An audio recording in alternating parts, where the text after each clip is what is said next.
When I first took the part-time job at the sleep clinic, I thought it would be a breeze, just a quiet room filled with the gentle hum of machines and the occasional murmur of dreaming patients. I was wrong. The first night, as I sat in the dim glow of the monitors, the air seemed to thicken with an unseen presence. I brushed it off as nerves until I heard it, a faint whisper, delicate yet unmistakable, threading through the silence, my name. At first, I thought it was a trick of my tired mind, but night after night, the whispers grew louder, more insistent, woven into the fabric of each patient's nightmares.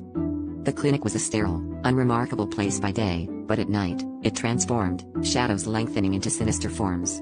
I started to notice patterns. The patients, all different ages and backgrounds, would wake in the middle of the night, eyes wide with terror, recounting dreams of a figure lurking in the darkness, calling out to them with my voice.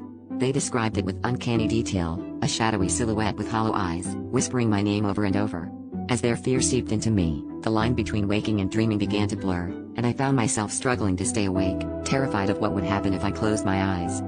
I decided to investigate, diving into patient records, hoping to find a common thread that explained the chilling phenomenon. What I found was far more disturbing. Each patient had a history of sleep disturbances linked to their subconscious fears. But it wasn't until I stumbled upon an old newspaper article that I realized the truth. Years ago, the clinic had been the site of an experimental sleep study gone horribly wrong.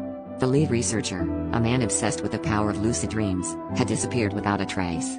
His name matched mine exactly, and the realization hit me like a cold wave, a familial connection I had never known. With this revelation, the nightmares intensified, and the whispers grew to a deafening crescendo. I knew I had to end it before it consumed me. On my final night at the clinic, I confronted the shadows, stepping into the darkness with a resolve I didn't know I possessed. As the whispers enveloped me, I whispered back, acknowledging the connection, the legacy of fear passed down through blood. The shadows recoiled, and the whispers faded into silence. I left the clinic that night, but the feeling of being watched never truly left me.